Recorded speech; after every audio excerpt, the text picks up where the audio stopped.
Salve, salve, turma! Vamos lá, né? Fim de semana chegando, amanhã, 9h30 da noite, já tem Inter e Delfim, quando o Inter vai lá no Jacone para possivelmente 17 mil torcedores colorados, né? O Jacone é completamente lotado de colorados, já temos 13 mil, mais de 13 mil check-ins já realizados. Então amanhã, 9h30 da noite, Inter e Delfim no Jacone, transmissão da ESPN. A ESPN passa ao vivo o jogo. E sobretudo é quando o Inter vai saber quem será seu adversário nos playoffs da Sul-Americana, porque o Inter vai ganhar do Delfim, tá? Vai ganhar, isso é certo. Aí depende.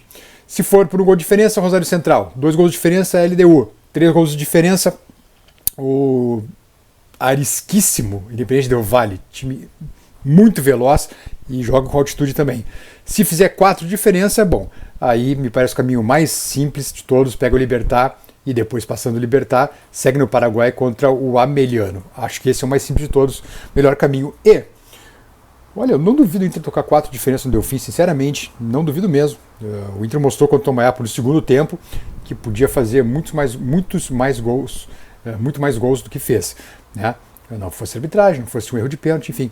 Mas isso é coisa pra gente ver amanhã à noite. Bem, vamos lá. Ontem a gente teve uma live muito importante, eu e a Helenise, entrevistando o André Dalto, vice-administração do Inter. E é o homem que está comandando aí a limpeza do Beira-Rio, do CT e do Parque Gigante também. Vamos lá. O que o André comentou? Que a limpeza do Beira-Rio segue sendo feita, as melhorias, enfim, as reconstruções, na verdade, seguem sendo feitas, né, no estádio também e no CT. Bom, o CT... a previsão é para 90 dias o Inter voltar a treinar no CT Parque Gigante. Numa instalação provisória, o Inter fará depois, para fim do ano e ano que vem, melhorias, inclusive tomando providências para evitar novas inundações ou minorar novas inundações. Então o Inter vai, junto com o IPH, no Instituto de Hidrografia da URGS, fazer um projeto para que se tome mais precauções com relação ao CT Parque Gigante para evitar novas inundações desse nível, pelo menos como houve, né? Caso aconteça na madeira algo de novo nesse monte, uma catástrofe desse tamanho, pelo menos para minorar. Ainda não se tem a ideia final do prejuízo financeiro que o Inter teve no CT Parque Gigante, mas o CT foi perdido. Não sobrou nada no CT, literalmente. Então o Inter agora vai estar recuperando os gramados para poder voltar em 90 dias a treinar no CT. Mesmo de forma mais improvisada, não vai ser aquela instalação que o Inter tinha até final de abril, né? Mas vai ser algo provisório para esse ano, porque não tem muito o que fazer. O Parque Gigante, muita coisa foi perdida, ainda tem muita água no Parque Gigante, na área do parque mesmo, então possivelmente leve também pelo menos 90 dias para que o sócio possa voltar a frequentar o parque, mas muita coisa foi perdida também. O André comentou que dentro dos galpões, né, onde o pessoal faz salão de festas, aluga, faz churrasqueira, né, que é um espaço muito legal, os 2 espaços muito legais, ali chegou a ter água de 1,5 metro, imagina. Água que foi churrasqueira dentro, por exemplo, né? Então também 90 dias para voltar. E o Beira-Rio, a previsão também é fim de julho, para que volte o Beira-Rio a estar a pleno. Porém, aí é que está o detalhe. E vamos explicar por quê. Aí o André Dalto explicou. O Beira-Rio pode estar liberado para jogos, mas devido à questão da segurança pública, porque a Brigada Militar, né, vai estar muito envolvida ainda com... Né, dona Mil? Vai estar muito envolvida ainda com os abrigos provisórios e os abrigos mais, digamos, mais definitivos, né, que estão sendo construídos no Rio Grande do Sul afora. Como a Brigada ainda vai estar muito envolvida com essas questões, e são questões, vamos combinar, muito mais graves que um jogo de futebol, é possível que o Inter tenha que jogar os primeiros jogos ou com portões fechados ou com só parte do Beira-Rio aberto. Não por causa do estádio, mas por causa da segurança pública. Não adianta só botar stewards ou contratar a segurança privada, tu tem que ter também a segurança pública envolvida, tem que ter a Brigada Militar. Então, em virtude disso, é possível que o Inter tenha que escolher ou fazer primeiros jogos, como o São José fez. O São José esse dia jogou contra o... Não foi contra o Náutico, foi outro jogo, agora não lembro qual foi. Mas enfim, o primeiro jogo do São José em casa foi um time do Rio de Janeiro, Volta Redonda. O São José teve que jogar de portões fechados porque não tinha presença da Brigada. Então, é possível que o Inter tenha que escolher, daqui a pouco, os primeiros jogos, ou jogar com o Beira-Rio no Beira-Rio, mas o Beira-Rio fechado ou com uma capacidade bem mais reduzida, de repente só, por exemplo, só com a social aberta. Ou ter que seguir jogando um pouco mais fora de casa, de repente Jacone, de repente Criciúma, de repente Chapecó, ou Erechim, né? Ou Pelotas, justamente pela questão da segurança pública. Tá? Daqui a pouco vai ter que jogar fora de casa.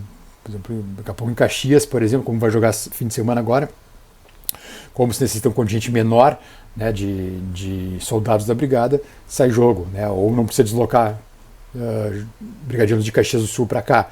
Entende? Então a questão é basicamente a segurança pública. O Inter então pode fazer essa opção, ou ser obrigado a fazer esta opção.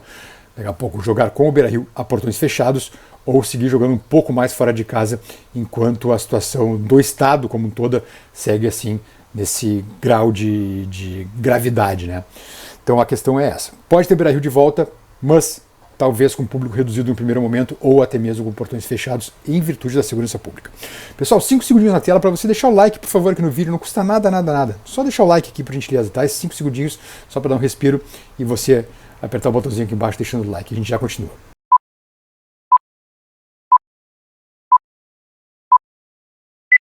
Obrigado pela força, turma. Bom, hoje é um dia que, 7 de junho, desculpa, me toca muito, que é um dia sempre que a gente vai lembrar por ser a passagem de Fernandão, né? 10 anos hoje sem o Fernando que foi muito jovem, né? Nossa, jovem demais.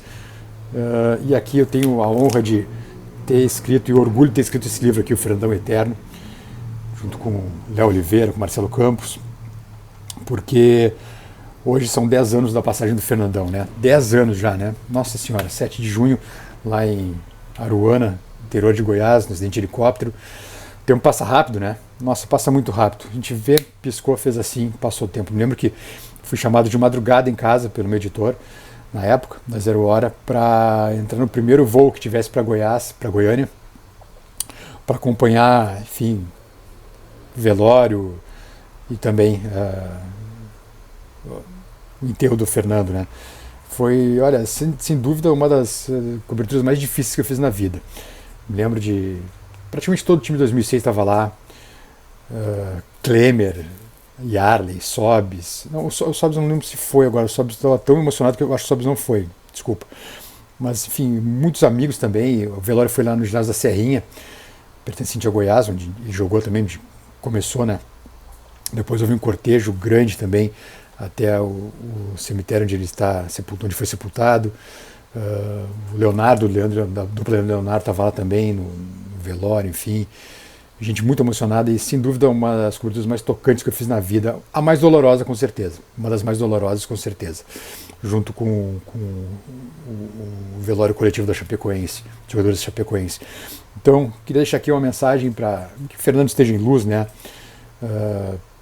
Enfim, que esteja lá em cima nos iluminando e sempre olhando por nós, né? Afinal de contas, é o nosso maior símbolo, é a nossa maior imagem como campeão.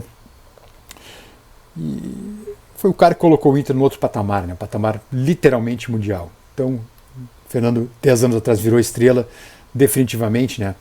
E que esteja descansando em luz o nosso querido e eterno capitão Fernandão. E em nome das pessoas que fazem o bem, siga doando. Siga doando. Pense no bem, pense em energias positivas, né? Então siga doando também para quem necessita. E o Inter agora também está fazendo o leilão das camisas embarradas, né? E teve gente que ironizou, né? Infelizmente.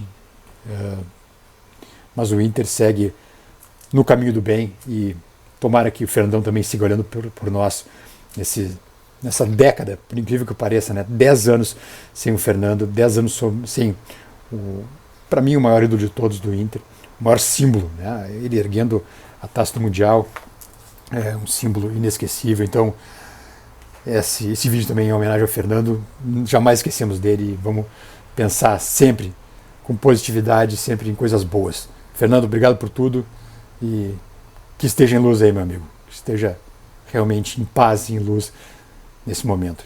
10 anos de uma noite terrível, uma madrugada terrível, né? Mas que seremos eternamente gratos ao Fernando e vamos lembrar sempre de forma muito amorosa dele e muito carinhosa. Obrigado por tudo, capitão. Descanse em luz, meu velho. Um abração. Até mais, turma.